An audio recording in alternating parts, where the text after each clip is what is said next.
చలో అందరికీ శనార్థి. ఇక మీ నర్సయ్య తాత మంచి మంచి ముచ్చట్లు ఇవాళ ఏం చెప్పబోతుండు, ఏమేమి శుద్ధులు బయట పెట్టబోతుండు, ఏంది ఏం కథ, దునియా మీద ఏం జరుగుతున్నది, ఏ పేపర్లలో ఏం రాసుకొచ్చిర్రో ఇక కథ మాత్రం ఏందో మరి ఆర్చుకుందాము.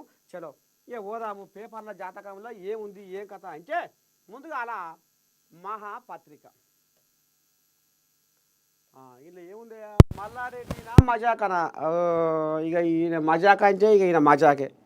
ఈయన అసెంబ్లీలో అదే పాట, రోడ్డు మీద అదే పాట, ఇంటికాడ అదే పాట, బయట అదే పాట, ఆరు బయట ఊరు బయట ఏ బయట అయినా పూలమ్మినా పాలమ్మినా అదమ్మినా ఇదమ్మినా కోటీశ్వరునైనా మెడికల్ కాలేజీలు ఉన్నాయి, పెద్ద పెద్ద కాలేజీలు ఉన్నాయి. ఇక ఇదే పని ఇదే కథ. ఇక సారిది మొత్తం భాగవతం అంతా గదే ఉంటుంది. ఇదంతా లోకమంతా ఏల్చిపారిన ముచ్చటే. ఇక పోతే సీతక్కకు అండగా నెటిజన్లు. నీకు తెలుగు ఎందుకు రాదు, 50 ఏళ్ళైనా తెలుగు నేర్చుకోరా. అక్బరుద్దీన్పై నెటిజన్ల ఫైర్. ఎంఐఎం ఎమ్మెల్యేలంతా తెలుగు నేర్చుకోవాలని సూచన. ఇప్పుడు మన ఇక ఏ నేను ద్వారానన్నా ఒక రామసక్కని కార్యం మరి ముంగడ పడుతుందో ఏమో చూద్దాముల్లా. చలో ఇప్పుడు అసెంబ్లీలో నిన్న మంత్రి సీతక్కకు ఇక్కడ మన ఎంఐఎం కోల్లాగా అక్బరుద్దీన్కు జర్రంతా కసపిస వ్యవహారం అయింది. మరి ఏంది ఏం కదా ఏమయ్య తాత అంటే ఇక ఈయన నోరు తెరిస్తే, ఈ ఎంఐఎం కోల్లాగా నోరు తెరిస్తే ఇక ఇంగ్లీష్ పీసులా హిందీలా దంచుకొచ్చే వ్యవహారం ఉంటుంది దీని కథ. దీనికి చక్కగా తెలుగు రాదు, దీనికి ఈ కోజాకు తెలుగు రాదు. ఇక మరి సీతక్క ఇక మరి ప్రజలే నా కుటుంబం, ప్రజలే నా ఆస్తిపాస్తులని ప్రజల కోసము ఆమె పైన కట్టి అడవులు తిరిగి చెడ్డ చేసి పడ్డ చేసి ఇక ఆఖరికి వస్తాడు కల్లా ఈ సమాజానికి సేవ చేయడమే నా జీవితం అని మళ్ళా ప్రజా జీవితంలో అడుగుపెట్టింది సీతక్క. ఇక మరి ఎమ్మెల్యేగా గెలిచింది, వ్యవహారం చేసింది, షెడ్డో పడ్డో జనాలకు సేవ చేసుకుంటా ముందుకు నడుచుకుంటా ఇప్పుడు మంత్రిగా కూడా ఉన్నది. ఇది అందరికీ ఎరుకున్న ముచ్చటే. అయితే ఇప్పుడు ఏంది ఏం కథ, మరి సీతక్కకు నెటిజన్లు ఎందుకు వంత వాడుతున్నారు, ఎట్లా ఏంది ఏం కథ అంటే ఇప్పుడు ఈ ముచ్చట మనం తప్పకుండా తెలుసుకోవాలి. ఇక అక్బరుద్దీన్ ఓవైసీ ఈ కోయాగకు సక్కంగా తెలుగే వస్తలేదట. ఇది తెలుగు గడ్డ మీద ఉండి మరి ఇప్పుడు ఎక్కడనైనా తెలంగాణలో ఎక్కువ ఆదరించే భాష, ఎక్కువ మాట్లాడే భాష మరి ఏదయ్యా అంటే తెలుగే అంటాం కదా. మరి ఇప్పుడు అసెంబ్లీలో కూడా ఎక్కువ మాట్లాడేదంతా తెలుగేనా. మరి ఈ కోయాగా తెలుగు ఎందుకని నేర్చుకుంటలేదు సీతక్కని అన్నాడట. నీకు హిందీ రాదు, ఇంగ్లీష్ రాదు, నాకేం తెలుగు రాదు, మరి ఎందుకని నువ్వు నేర్చుకుంటలేవు బచ్చిగా. ఇంకా తెలుగు నేర్చుకోవాలి కదా. నువ్వు మాట్లాడింది కూడా మరి తెలంగాణ జనాలకు, తెలుగు జనాలకు అర్థం కావాలి కదా. 50 ఏళ్ళ సంది నువ్వు తెలుగును ఎందుకు పక్కేసి పడబెట్టి నేర్చుకుంటలేవు బచ్చిగా అని ఇప్పుడు సోషల్ మీడియా సంఘపోన్లు వీళ్ళంతా గుమ్మా జక్కాయ గుంపు కట్టుకొని సీతక్క నువ్వు బాగా మాట్లాడినావు, ఏమని మాట్లాడినావు, అక్బరుద్దీను నువ్వు తెలుగు నేర్చుకో, తెలుగు నువ్వు ఎందుకని నేర్చుకుంటలేవు అని అన్నదాట. ఇక ఇంట్లోనే ఆయన విద్యాశాఖ కమిషన్ ఆయన ఉండే కదా, ఆయన చైర్మన్, ఆయన వినేమే మురళి. ఇక ఆయన కూడా శరానికి వచ్చి ట్విట్టర్లో ఏదో ఎక్స్లో పెట్టిండట. ఏమే అక్బరుద్దీను ఏంది నీ తతంగము, పొడుగు నుంచి పొడుగు దాకా ఇదే కథ, ఇదే ఇంగ్లీషు, ఇదే హిందీ. అరే తెలంగాణలో ఎక్కువ శాతం జనాలు మాట్లాడే భాష మాతృభాష తెలుగే. తెలుగు నువ్వు కూడా నేర్చుకో, తప్పే ఉంది, తెలుగులో మాట్లాడు, నువ్వు మాట్లాడింది జనాలకు ఎట్లా అర్థం కావాలి అని ఆయన సలహా అని. మరి ఇప్పుడు ఆయన మురళి కూడా ఈయనకు కౌంటర్ వేసిండట. మొత్తానికి ఇప్పుడు సీతక్క పుణ్యం ద్వారా ఇవాళ మరి ఏదైతే ఎంఐఎం పార్టీ అక్బరుద్దీన్ ఉన్నాడో ఇవాళ ఆయనే ఇప్పుడు చేతులు ముడుచుకొని ముక్కు మీద ఏలేసుకొని ఇప్పుడు రామ సక్కదనంగా ఇక మరి దేశాలు తిరుక్కుంటా రాష్ట్రాలు తిరుక్కుంటా మోడీ సార్ కనుక ఏ రకంగా ధ్యానం చేసుకుంటా ధ్యాస పెట్టుకుంటా మరి అందులో లీనమై లగ్నమై మునిగిపోతుండో ఇప్పుడు అక్బరుద్దీన్ ఓవైసీ కూడా ఇప్పుడు ఇట్లా లీనమయ్యి తెలుగుని తెలుగుని తెలుగుని అని ఇట్లా మరి తెలుగు భాషను కలవరించాలి, తెలుగు భాషను తలుచుకోవాలి, తెలుగు భాషను కొలుసుకోవాలి. గట్లయితేనే నీకు తెలుగు వస్తుంది, గట్లయితేనే నువ్వు తెలంగాణ అసెంబ్లీలో మాట్లాడగలుగుతావు, గట్లయితేనే నిన్ను తెలంగాణ జనాలు మెచ్చుకుంటారు అనేది ఇప్పుడు తేట తెల్లవయ్యే కాడికి వచ్చింది కథ. మరి ఎట్లా ఏంది ఏం కథ? తెలుగులో అంత గొప్పతనం ఏముంది నర్సయ్య తాత అంటే ఇప్పుడు సీతక్క పుణ్యాన అక్బరుద్దీన్కు తెలుగు నేర్చుకునే యోగం వచ్చింది. ఇక ఎట్లా ఏంది ఏం కథ అంటే మరి తెలుగు భాష గొప్పతనం ఏంది తాత ఎట్లా? తెలుగు భాష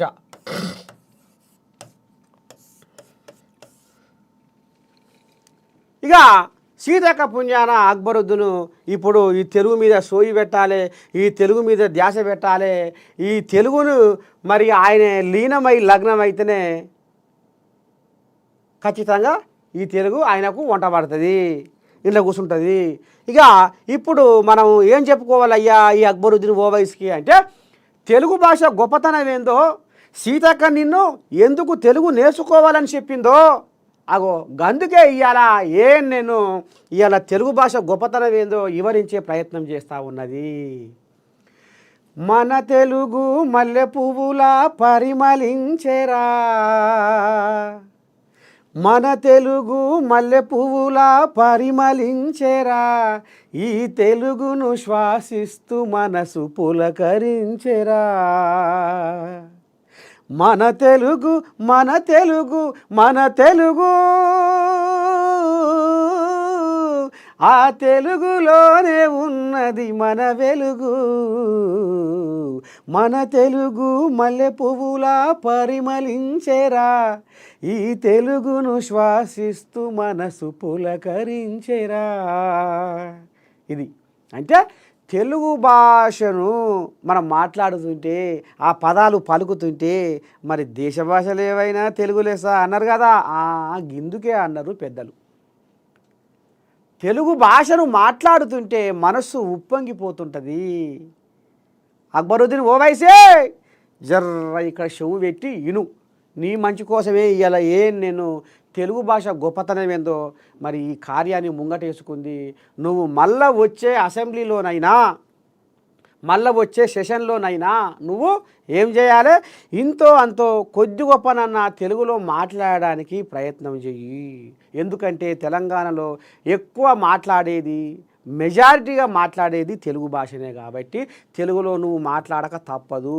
అట్లయితేనే జనాలు నిన్ను ఆదరిస్తారు, లేకపోతే ఏమవుతుందో ఎరికే కదా సోషల్ మీడియాలో.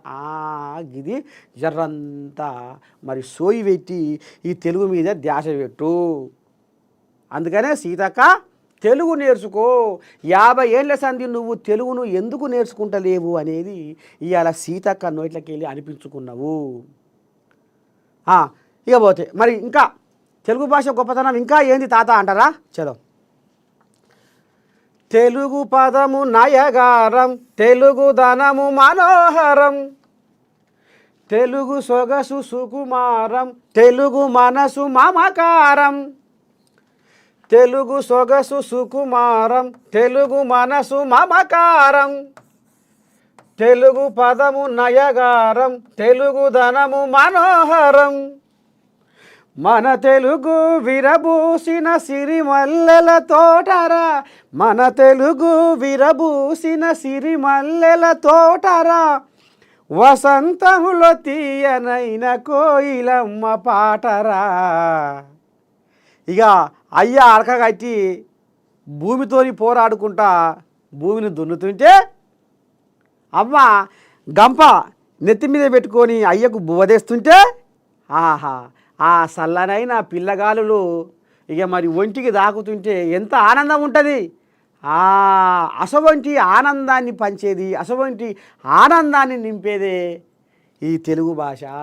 ఇక చూడండి, నాకు కూడా రోమాలు నిక్కపరుస్తున్నాయి తెలుగు అనగానే. చూస్తురా, కెమెరా జూమ్ బెటరా ఓరి పిల్లగా. అంటే తెలుగు గొప్పతనం అసవంటిది. పరాయి భాష కిరాయి లాంటిది, తెలుగు భాష తేనె లాంటిది. పరాయి భాష కిరాయి లాంటిది, తెలుగు భాష తేనె లాంటిది. అమ్మ భాష ఉమ్మ నీరు లాంటిది, మాతృభాష మంచు కొండ లాంటిది. అమ్మ భాష ఉమ్మ నీరు లాంటిది, మాతృభాష మంచు కొండ లాంటిది.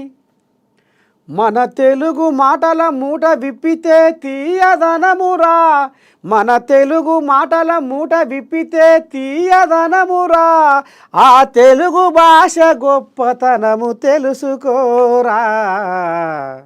ఇవాళ అక్బరుద్దీనే కాదు, ఎంఐఎం పార్టీ అక్బరుద్దీనే కాదు, ప్రపంచ దేశాలలో ఉన్న తెలుగు వారందరికీ నేను ఒకటే గుర్తు చేస్తూ ఉంది, ఉమ్మ నీరు లాంటి అమ్మ భాషను మర్చిపోకుర్రి, మానక మరవక కన్న తల్లి లాంటి ఈ మాతృభాషను మీరు ఏనాడు మరువద్దు, విడువద్దు.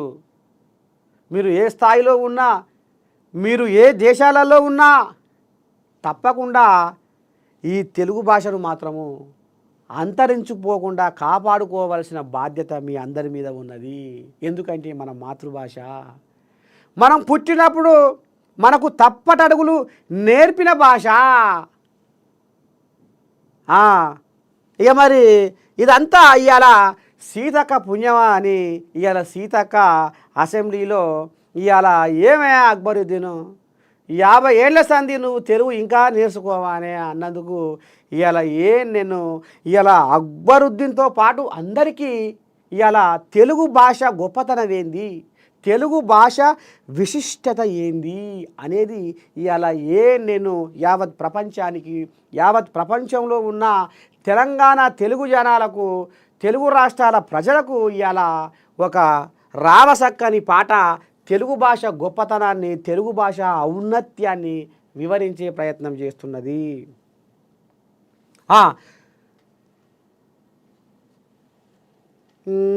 ఎందాక వచ్చినాం. ఇక మరి సువిశాల జలధార తెలుగు మాటరా, సుగుణాల పంచదార తెలుగు పాటరా. సువిశాల జలధార తెలుగు మాటరా, సుగుణాల పంచదార తెలుగు పాటరా. మధుర మకరందమిచ్చే తెలుగు తోటరా, మన కడుగులు నేర్పినదే తెలుగు బాటరా. మన తెలుగు విరజిమ్మే కాంతి రేఖరా, మన తెలుగు విరజిమ్మే కాంతి రేఖరా. ప్రపంచంలో వెలుగుతున్న శశిరేఖరా. ఇవాళ మీ నర్సయ్య తాత ఊర్ల పొంట తిరుక్కుంటా, గల్లీలు గాలించుకుంటా ఇవాళ ఎక్కడెక్కడ తిరుగుతున్నాడు, ఏమేం చేస్తున్నాడు, మీ నర్సయ్య తాత అందరిలో ఉంటే ఎంత ప్రత్యేకంగా కనబడతాడో ఇవాళ అన్ని భాషలలో మన తెలుగు భాష ఆ రకంగా అంత గొప్పతనంగా, అంత అమృతమైన ఆ ఆనందాన్ని మనకిస్తుంది. తెలుగు భాష గొప్పతనం ఇది. అది పాడుతుంటేనే నా రోమాలు మొత్తం నిక్కిపొరుస్తున్నాయి. అంటే తెలుగు భాష గొప్పతనము అది.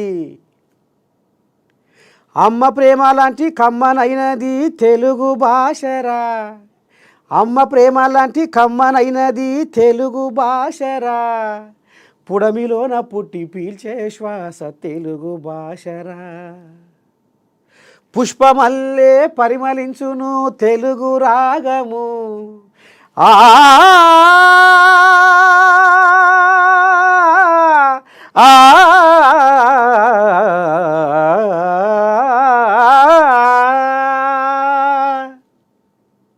ఎంత మంచిగా ఉన్నది. పుష్పమల్లే పరిమళించును తెలుగు రాగము, పాడుతుంటే మది పరవశించును తెలుగు గానము. ఇంగ్లీషు చదివి తెలుగు మరచిపోకురా, ఇంగ్లీషు చదివి తెలుగు మరచిపోకురా. తెలుగు తల్లి కీర్తి జగతికి చాటి చెప్పరా, చాటి చెప్పరా. మన తెలుగు మల్లె పువ్వులా పరిమళించెరా, ఈ తెలుగును శ్వాసిస్తూ మనసు పులకరించెరా. మన తెలుగు మన తెలుగు మన తెలుగు, ఆ తెలుగులోనే ఉన్నది మన వెలుగు, మన వెలుగు. ఇన్నావేవో అక్బరుద్దీను. ఇప్పటికైనా తెలుగు భాష అంటే నీ భాషను మర్చిపో, నువ్వు ఇంకేదో చెయ్యి అంటలేం. నువ్వు తెలంగాణ మనిషివి అయినందుకు తెలుగు భాషను నేర్చుకో. ఎందుకంటే దీనితోని ఫాయిదా ఏమవుతుంది అంటే, నువ్వు తెలుగులో మాట్లాడితే సబ్బండ వర్గాలు నీ మాటల్ని అర్థం చేసుకుంటాయి. లేకపోతే అది ఏమవుతుంది, గంగల కలిసినట్టే అన్నట్టు. అట్లా అది నీ మాటలు రాశికి రాకుండా రంగానికి రాకుండా అయిపోతాయి. అట్లా ఇప్పుడు అసెంబ్లీలో హిందీ ఇంగ్లీషు మాట్లాడకపోయినా తెలుగును మాత్రము ఖచ్చితంగా మాట్లాడాలి. ఎందుకంటే మరి మెజారిటీ భాష అదే కదా, ఎక్కువ జనాలు మాట్లాడే భాష తెలుగే కదా. గందుకనే జర్రంత సోయి తెచ్చుకొని అక్బరుద్దీను ఇప్పటికైనా మనసు మార్చుకొని సీతక్క పుణ్యాన అక్బరుద్దీను తెలుగు నేర్చుకోవాలని మనస్ఫూర్తిగా నేను కోరుకుంటా ఉన్నది, నేను ఆశీర్వాదము మరి అందిస్తూ ఉన్నది. చలో, తెలుగు భాష గొప్పతనం ఇది.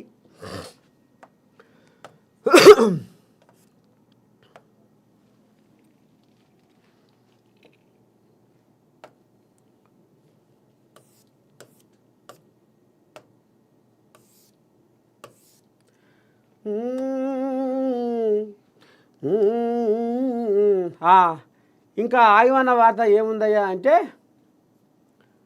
జైల్లో డబల్ బెడ్రూమ్ హామీ నెరవేర్చలేదు. అర్రే శంకరా శంకరా శంకరా, నిన్ననే కదా మనం చెప్పుకున్నది. నిన్ననా మొన్ననా ఏం చెప్పుకున్నాం? నువ్వు ఎలక్షన్ల ముందర కేసీరావయ్యకు డబల్ బెడ్రూమ్ ఇల్లు కట్టిస్తున్నావు, ఏడ కట్టిస్తున్నావు సారు రేవంతమయ్య అంటే చెంచలు కూడా జైలులో.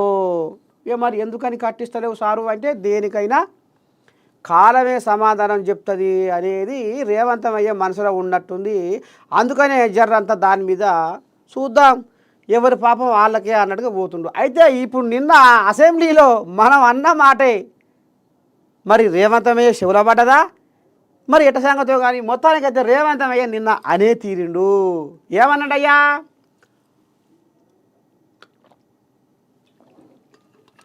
జైల్లో డబల్ బెడ్రూమ్ హామీ నెరవేర్చలేదు. హామీలు నెరవేర్చు హామీలు నెరవేర్చు హామీలు నెరవేర్చు అని ఓ దిక్కుగా ప్రతిపక్షాలు పల్లిగిలు ఇచ్చి నెత్తి ఈరబోసుకొని ఏమా ఏమా ఏమా ఏమా అని నీ దండం పెట్టి బాయికారి నుంచి తల్లి కోసము పిల్ల ఇంటికాడ ఎదురు చూసినట్టుగా నువ్వు ఏమా ఏమా ఏమా అని వాళ్ళు ఒకటి అమలు చేయి అంటున్నారు. మరి నువ్వు అంటివిగా సారు ఎలక్షన్ల ముందర, ఇక నిన్న కూడా బాగానే అసెంబ్లీలో అన్నట్టున్నావు. ఏమని? నేను ఎలక్షన్ల ముందర చెంచల్గూడ జైలులో కేసీరావయ్యకు మంచి ముహూర్తం పెట్టించి డబల్ బెడ్రూమ్ ఇల్లు కట్టిస్తా అని హామీ ఇచ్చిన. ఆ హామీ నేను మంచోని అయ్యేపటికనే నెరవేరుస్తలేను. నేను కనుక మూడో కన్ను తెరిచి ఆగ్రహంతో ఉగ్రరూపం దాలిస్తే వీళ్ళు పోయి ఎడవంతరయ్యా కల్వకుట్ల కుటుంబం అంతా నాన రామహరి నానే నన్న నానే రామహరి, జైలులో నా కూడా రామహరి కల్వకుంట్ల కుటుంబము రామహరి, చిప్పకూడు దినే రామహరి, రోజులు వస్తాయి రామహరి, నా ఓపిక చూడు రామహరి, నా సహనము చూడు రామహరి, నేనెంత మంచోన్నో రామహరి మీరు అర్థము చేసుకోవాలి. ఆమె నెరవేరుస్తా అని ఉన్నది. ఏది? మీ కల్వకుంట్ల కుటుంబానికి ఇచ్చిన హామీ నెరవేర్చుదామని ఉన్నది కానీ నెరవేర్చుదామంటే నా పానమే ఒప్పుకుంటలేదు. దేనికైనా కాలమే నిర్ణయిస్తుంది. కోర్టులు ఇక వాళ్ళ పని వాళ్ళు చేసుకుంటూ పోతారు అనేది దాని మీద నేను జర్రంతా వెనకపాటు పడుతున్నా. నేను గనక కన్ను తెరిస్తే కల్వకుంట్ల కుటుంబం అంతా ఇవాళ జైలులో చిప్పకూడు తినవలసింది అనేది రేవంతమయ్య నిన్న నిండు అసెంబ్లీ సాక్షిగా ఆంబాయం వెళ్ళబోసుకుంటులా. చూడు, అసెంబ్లీలో సీఎం రేవంత్ రెడ్డి మరోసారి కేసీఆర్ కుటుంబంపై కీలక వ్యాఖ్యలు చేశారు. తాను ఎన్నికల్లో ఇచ్చిన హామీలు నెరవేర్చకుండా ప్రతీకార చర్యలకు పాల్పడుతున్నారంటూ ప్రతిపక్ష నేతలు చేసిన ఆరోపణలకు సమాధానం ఇచ్చే క్రమంలో రేవంత్ రెడ్డి పాపం భావోద్వేగానికి లోనయ్యారు. బీఆర్ఎస్ ప్రభుత్వ హయాంలో తనను నిర్దాక్షిణ్యంగా అరెస్టు చేసి తన కూతురు పెళ్లికి కూడా వెళ్లకుండా చేశారని 16 రోజులు నిద్రలేని రాత్రులు గడిపానంటూ 16 రోజులు కంటి మీద కునుకు లేకుండా రేవంతమయ్య జైలు జీవితం. ఆహా, ఆ తిన్న అందం లేదు, పన్న అందం లేదు, పంతే నిద్ర పడతలేదు, ఏం చేయాలి ఎట్ట చేయాలని బయటకు వచ్చి చెట్ల కింద వండుకున్న రోజులను గుర్తు చేసుకున్నాడు. అయినా మరి ఈ గతి వాళ్ళకు కూడా పట్టాలి కదా, నా ఉసురు వాళ్ళకు తలగాలి కదా అంటే ఇంకో మాట కూడా ముఖ్యమంత్రి రేవంతమయ్య ఆంబాయ వెళ్ళబోసుకుండు. ఏంది ఏం కథ అంటే, నేను ఇక్కడ ప్రమాణ స్వీకారం చేస్తున్నా, ప్రజలు నాకు కుర్చీ ఇచ్చిర్రు, అక్కడ ఆయన ఇంట్లో ఇరగబడి అవస్థ తీసిండు. ఇది చాలదా అని ఇక ఈ రకంగా రేవంతమయ్య ఆంబాయం వెళ్ళబోసుకుంటున్నా. తెలంగాణలో అసెంబ్లీ సీట్లు ఎందుకు పెంచలేదు? ఇక ఈ కథ లోక్సభ నియోజకవర్గాల పునర్విభజనకు ఎట్టి పరిస్థితుల్లోనూ అంగీకరించమని ముఖ్యమంత్రి రేవంత్ రెడ్డి అన్నారు.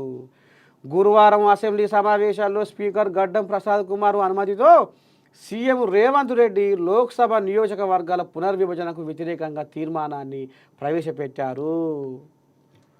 ఇక నిన్న అనుకున్నాం కదా, సౌత్కు తీవ్ర అన్యాయం, 24 నుంచి 19% తగ్గనున్న ప్రాతినిధ్యం, అసెంబ్లీలో ముఖ్యమంత్రి రేవంత్ రెడ్డి డీలిమిటేషన్ను వ్యతిరేకిస్తూ తీర్మానము. ఇక ఇటు రాజకీయంగా ఇటు అభివృద్ధిలో ఆర్థికంగా అన్ని రకాలుగా మరి దక్షిణ భారతదేశం నష్టపోతుంది అనేది వీళ్ళు ముందుగానే కొన్ని కోల్యాగాలు ఇటు డిఎంకే స్టాలిన్ కానీ ఇటు రేవంతం కానీ మొత్తానికి ఏదో జరగబోతుంది, బీజేపీ వాళ్ళు ఏదో కుట్ర చేయబోతున్నారు, ఈ పునర్విభజన పేరు మీద దక్షిణ భారతదేశానికి ఏదో గండి కొడుతుర్రు, రేపు ఇక మాతోని లెక్కే లేదు, హ్యాపా నువ్వెంత అనే కాడికి వస్తుంది, ఏం చేయాలి ఎట చేయాలి అనేది వీళ్ళు బిర్రుగా పట్టుబట్టిర్రు.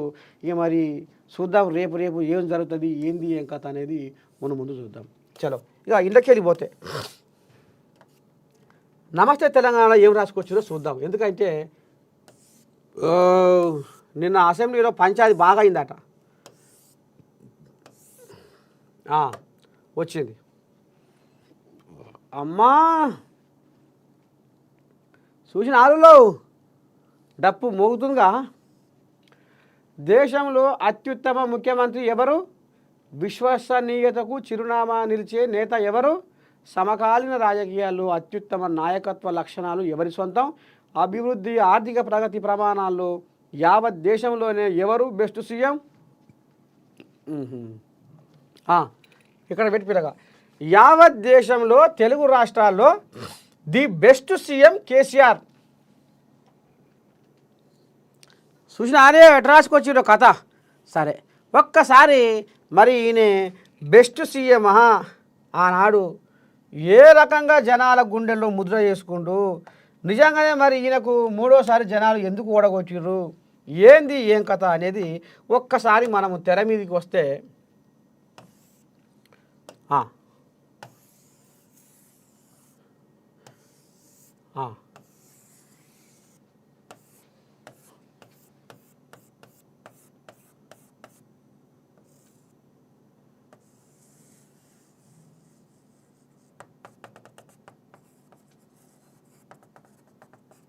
ఇక ఇది కథ. అయితే ఇక పెద్ద మనిషి ఫస్ట్ దేశంలోనే బెస్ట్ సీఎం అని చెప్పుకుంటున్నారు వాళ్ళు. మరి ఏదైనా మనంతట మనమే డప్పు కొట్టుకుంటే అది సరైతుందా? జనాలు జనాలు జనాలు తీర్పు ఇస్తారు. ఏదైనా జనాలకే పట్టి ఉంటుంది, ఏదైనా లోకులకే పట్టి ఉంటుంది. ఇవాళ నీ అంతలో నువ్వు నా అంతలో నేను డప్పు కొట్టుకొని దండోర మోగిస్తే అయినట్టేనా? ఇగో ఇప్పుడు గదే తరీఖన ఉంది వీళ్ళ కథ. అంటే మరి బెస్ట్ సీఎము అని వాళ్ళు అంటుర్రు, కాడు అని ఇప్పుడు నేను చెప్తా ఉంది. ఎట్లా ఏంది ఏం కథ అంటే ఇప్పుడు మనము ఈయనే ఇక కనుకనేమి మన నిధులు మనకు రావాలి, మన నీళ్ళు మనకు రావాలి, మన ఉద్యోగాలు మనకు రావాలి అని ఇప్పుడు గీ కథ ముంగటేసి మా ఆంధ్రోళ్ళు తెలంగాణలో ఉద్యోగాలు దోసుకుంటుర్రు, నీళ్ళు దోసుకుంటుర్రు, పైకం దోసుకుంటుర్రు. మరి ఎట్లా చేద్దాం ఏంది ఏం కథ అని అప్పుడు సబ్బండ వర్గాలు ఏకమయ్యి తెలంగాణను సాధించుకోరు. అంతే కదా? సాధించుకున్నాక తెలంగాణ తొలి ముఖ్యమంత్రిగా నిన్ను ఇక నువ్వు ఇది అతికేదాకా ఏమన్నాడు? తెలంగాణ ప్రత్యేక రాష్ట్రం అయ్యేదాకా ఏమన్నాడు? మీటింగులల్లా సభలల్లా బహిరంగ సభలల్లా దళితుణ్ణి ముఖ్యమంత్రిని చేస్తానన్నాడు. ఆఖరికి ఓ దళిత మంత్రి పంచే గడితే ఓర్వకున్నాడు. దళితుడిని ముఖ్యమంత్రిని చేస్తా అని ఎన్ని బొలి కూతలు కూర్చుండు సారు.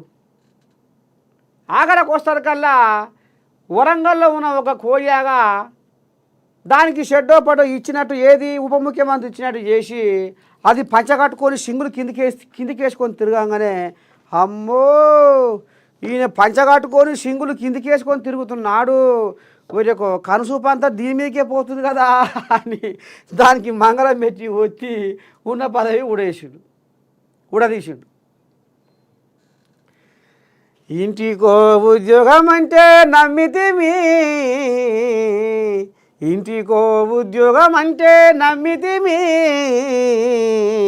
మమ్ములా బొల్ల పడజేస్తీవి. ఎట్లా మాట్లాడేది మీటింగ్లలో? ఇంటికో ఉద్యోగం అన్నాడు. ఎక్కడ పోయిందా ఇంటికో ఉద్యోగం? ఇక అయ్యో రావా అంతేందుకు మొన్నటిదాకా కొలువులు 2 లక్షల కొలువులు అని నీ దండం పెడితే నోటి మీద కాకి లేక ఎట్లా మొత్తుకుండు. ఓ అమ్మ పాపము పోరగాళ్ళు అయితే పరీక్ష పేపర్ల లీకులు, మళ్ళీ 5 కోట్లల్లో పడి వాయిదాలు, మళ్ళీ ఇల్లు ఉరుకుడు, మళ్ళీ అది లీకులు, మళ్ళీ వాయిదాలు, మళ్ళీ ధర్నాలు, రాస్తా రోకోలు, మళ్ళీ మేము ఎరగని పిల్లగాళ్ళం, మేము మంచోళ్ళం, మేమే మంచి చేస్తున్నామని నటన. ఇందుకేనా బెస్ట్ సీఎం?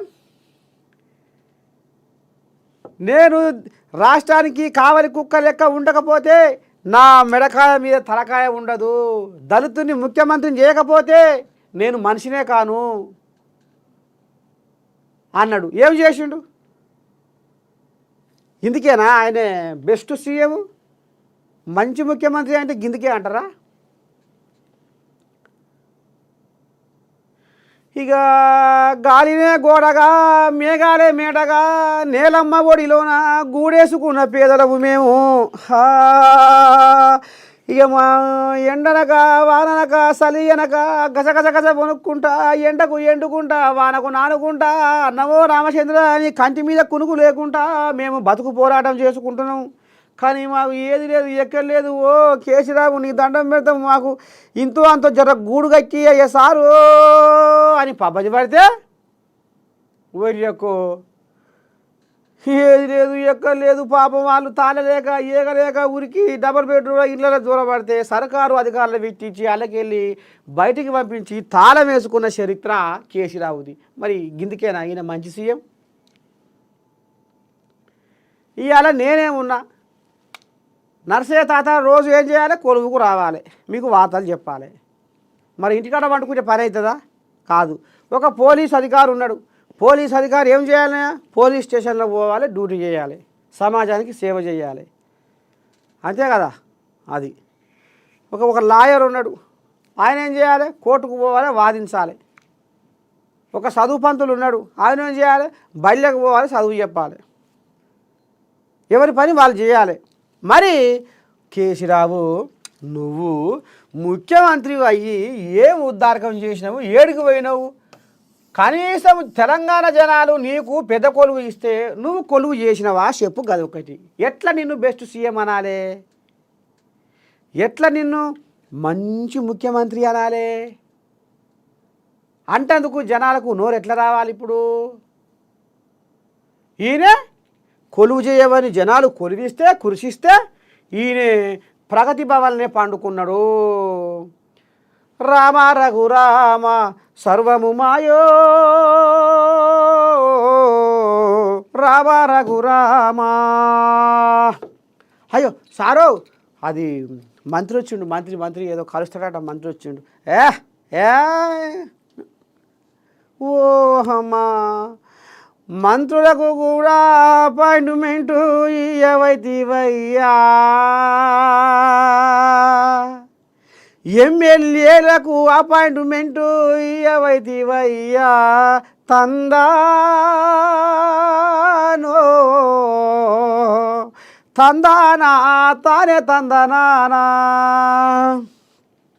ప్రగతి భవన్లో వండుకొని నువ్వు చేసిన ఉద్దార్కము, కొలువుకు ఎగనామము పెట్టి ప్రగతి భవన్లో పంచపక్ష పరమాన్నాలు తినుకుంటాయి. ఎవరు రాకుంటా ఇనుప కంచెలు గట్టుకొని పోలీసుల కాపలా పెట్టుకున్న చరిత్ర నిధి కాదా కేసీరావు? అందుకనే నిన్ను బెస్ట్ సీఎం అనాలనా? మా మంచి ముఖ్యమంత్రి అనాలనా? పోయినవా నువ్వు? కొలువుకు పోయినవా? కొలువుకు పోయి అడిగిండు, ఎంత ముందుగా అడిగిండు చూడు, అవుపడుతుందా? అడిగిండు. ఇప్పుడు మంచిగా ఫామ్ హౌస్లో పడుకొని అడిగిండు, ఎట్లా వాయా నా కొలువు, ఎట్లా ఊసిపోయా నా కొలువు. ఆనాడు నువ్వు కొలువు చక్కగా చేసినవా? సచివాలయానికి వచ్చినవా? సెక్రటేరియట్కు వచ్చినవా? గిట్నే ఎవడన్నా నా సొంటోడు నీ సొంటోడు కేసీరావయ్య మొత్తం సచివాలయానికి వస్తలేడు, కొలువే చేస్తలేడు అంటే ఇక వాడిని ఏడు కాడికి అరెస్టులు, నిర్బంధాలు, కేసులు, బెదిరింపులు గిట్లా. ఇక మరి మేధావులు అరే నిజంగానే తెలంగాణ జనాలు ఇంతగానో కుర్చీ కేసీరావు చేతికి ఇస్తే గిట్ట చేస్తుండేంది? ఇంటికానే పంతుండు ప్రగతి భవన్లా, ప్రజల సొమ్ముతోటి ప్రగతి భవన్ కట్టుకొని ఇంట్లోనే పంతుండు, గడప దాటలేడు, సచివాలయానికి వస్తలేడు. ఏ పాడి దూరం ఉంది, కూతపెట్టు దూరంలో ఉన్న సచివాలయానికి ఎందుకు వస్తలేడు, ఏంది ఏం కథ అని మేధావులు కూడా చర్చ పెడితే ఇగో అందరు కలిసి మూకుమ్మడిగా ఏదో మాట్లాడుతుర్రు, ఏమో అంటుర్రు, ఏదో తొరి కూతలు కూస్తుర్రు, మొరి కూతలు. అది సచివాలయము బాగలే, వాస్తు బాగలేదు కాబట్టి రేపు నా కొడుకు ముఖ్యమంత్రి కాడు. నాకు జ్యోతిష్యులు చెప్పిర్రు, నువ్వు అన్న అడుగు పెట్టకు, ఆ కీడు మొత్తం నీ కొడుకు మీద పడుతుంది, అది వాస్తుకు లేదు, దాన్ని మొత్తం కూలగొట్టాలి అంటుర్రు. నా కొడుకు మరి ముఖ్యమంత్రి కావద్దని ఉందా మీకు అని ఈ రకంగా దాన్ని ఎక్కడికక్కడ నిలువున పగ్గం పాడు చేసి కూలగొట్టి మళ్ళీ కొత్తది కడితే ఏమన్నా ఉద్దారకం అయిందా? అది ఇప్పుడు ఏడంగా బెచ్చలు ఊసిపడతాయో ఏం కథ అని ఇప్పుడు అండకు పోయి అధికారులు కూడా పానాలు అరచేతిలో పెట్టుకొని పోతున్నారు. నిన్న మనం చూడలే, కారు మీద బెచ్చ పడితే నీ దండం పెడితే ఆ కారు మీద టాపే వంకర పోయింది, కచ్చపెచ్చ అయింది. అదే మరి తలకాయ మీద పెడితే మనసు మీద పడితే ఏది కథ? ఉంటాడా మనిషి? ఇప్పటికైనా అధికారులు ఫైళ్ళు సంకన పెట్టుకొని ఇట్లా పోయే కాడికి వచ్చింది కథ. మరి ఇందుకేనే నిన్ను బెస్ట్ సీఎం అనాలనా? ఇక ఏ రంగం వస్తుంది, ఏ రంగం వస్తుంది, ఎప్పుడు వస్తుంది. మూరెడు మీసాలు బారెడు గడ్డాలు పెంచుకొని రోడ్ల మీద దుమ్ము వారించుకొని తిరుగుతున్నాము. ఇంటికాడ అయ్యా అమ్మ మాకు శాపనార్థాలు పెడుతున్నారు. ఇక మాకు పిల్లనిచ్చే యాళ్ళ లేదు, మా బతుకు ఇంతేనా అని మరి పరుసు పోరగాళ్ళు బలవంతంగా బలవన్ మరణాలకు పాల్పడితే ఆత్మహత్యలు చేసుకుంటుంటే ఇచ్చినవా నువ్వు నిరుద్యోగ భృతి, ఇచ్చినవా నువ్వు నిరుద్యోగ భృతి, ఎక్కడా వాయనో 3016, ఎక్కడా వాయనో 3016. ఏం చేసిండే ఉత్తబుర్రే అయింది. అమ్మా నేను చదువుదునే, అమ్మా నేను చదువుదునే, మీ ఆశలను నేను ఎట్లా పూరించనే, సర్కారు నుంచి వచ్చే ఫీజు రియంబర్స్మెంటు ఎక్కడ దాగినదే, ఏ మూలకు వండుకుందే, దారి తప్పిపోతా ఉందే, ఎందుకని ఘోరమే. పోరగాళ్ళు ఫీజు రియంబర్స్మెంటు ఎక్కడ వాయే ఏమాయ అని ప్రజా సంఘాలు ఉద్యమకారులు అమ్మ ఇది అది అని గగ్గోలు పెట్టిన ఆఖరికి వస్తారు కదా, ఏది లేదు ఎక్కలేదు, దాన్ని కూడా పక్కేసుకొని పండుగ పెడతీవి. నువ్వు చేసేది తప్పు అని నిన్ను నిలదీసి నిన్ను ప్రశ్నిస్తుంటే ధర్నా చౌకు ఆడ మీటింగులు పెట్టొద్దు, ఆడ సభలు పెట్టొద్దు, మాట్లాడొద్దు అని ధర్నా చౌకుని నా కిందికి ఆడ నీళ్ళు తెస్తారో ఏం కథో అని ధర్నా చౌకుని కూడా ఎత్తేస్తుంది అడగొద్దని. అందుకనే అంటే ప్రజాస్వామ్య దేశంలో ఈ ప్రజలు మరి జరుగుతున్న అక్రమాలను, అన్యాయాలను, అవినీతిని నిలదీస్తేందుకు వాళ్ళకి హక్కు లేదా? నీ ఇష్టమే కిష్టపురం అన్నట్టుగా నియంత పోకడతోటి, కుటుంబ పాలనతోటి అరాచక పాలన సాగిస్తుంటే జనాలు ఏడ అడుగుతారో, ఏడ ప్రశ్నిస్తారో, ఏంది ఏం కథ, గుమ్మా జక్కాయ గుంపు కట్టుకొని మీటింగులు పెడితే సబ్బండ వర్గాలు చూసి అరే ఇదా వాస్తవం అని తెలుసుకొని నా మీదకి ఏడ మరలబడతారో, మళ్ళీ రేపు నా కుర్చీ ఆడ గుంజుకుంటారో అని ధర్నా చౌకును కూడా ఎత్తేస్తుంది. ఇందుకేనా నువ్వు బెస్ట్ సీఎం? అలిగి మంచిగా ఇప్పుడు ఫామ్ హౌస్లో వండుకుండు, ఇందుకేనా నువ్వు బెస్ట్ సీఎం? చెప్పు. ఏమన్నంటే మన కోపం ఎట్లా అలిగి ఉండో చూడుది. ఈయన అలుగుడు చల్లగుండా అంటే వాస్తవమా కాదా? కదొక్కటి. ఇక నియోజకవర్గానికి నేను మంచి ఆసుపత్రులు కట్టిస్తాను, జిల్లాకు 33 జిల్లాలకు స్పెషాలిటీ దవాఖానలు కట్టిస్తానన్నాడు. ఇది అక్షరాల సత్యము. హైదరాబాదు చుట్టుపక్కల 4 పెద్ద తోపు దవాఖానలు కట్టిస్తానన్నాడు.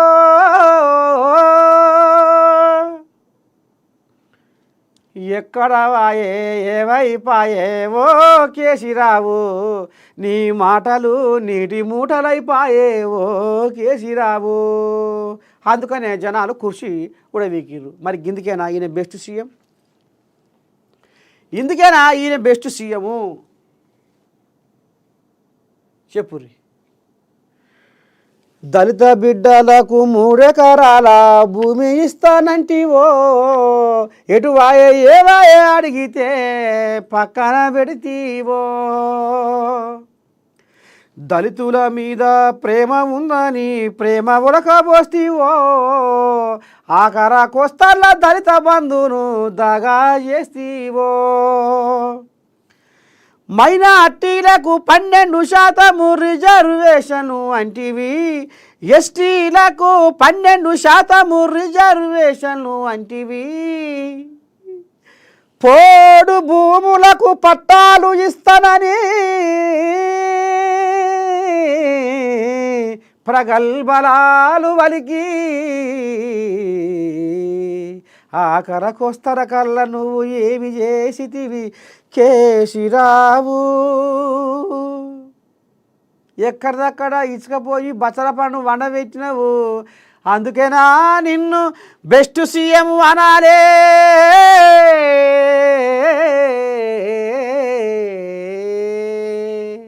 గిదికేనా నిన్ను బెస్ట్ సీఎం అనాలే.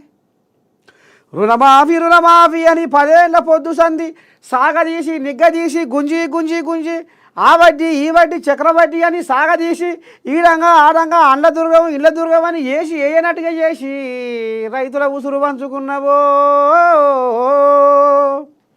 ఉచిత ఎరువులంటివి ఉత్తబుర్రేసేస్తివి, వరి వేస్తే ఉరి అంటివి నువ్వు 150 ఎకరాలలో ఎర్రవెల్లి ఫామ్ హౌస్లో పండించుకోని ₹1,00,00,000 నీ గడీలల్లో మూలుగుతుంటే మా పల్లెల్లో ఉన్న రైతన్నలు అన్నమో రామచంద్రాని అంగలాసలేదా. అందుకేనా నువ్వు బెస్ట్ సీఎం, గిందుకనేనా నువ్వు మంచి ముఖ్యమంత్రివి. ఇగో ఇప్పుడు చెప్పాలి సమాధానం. ప్రజలారా, ఒకసారి మరి బెస్ట్ సీఎం గురించి మనం మాట్లాడుకున్నాం కదా. మీ నర్సయ్య తాత కూడా రాగాలతోటి పాటలతోటి మాటలతోటి వార్త చెప్పింది కదా. ఇది నిజమా కాదా అనేది మీరు కింద కామెంట్ బాక్స్లో తప్పకుండా మానక మరవక పెట్టుర్రి. చూస్తూనే ఉండుర్రి.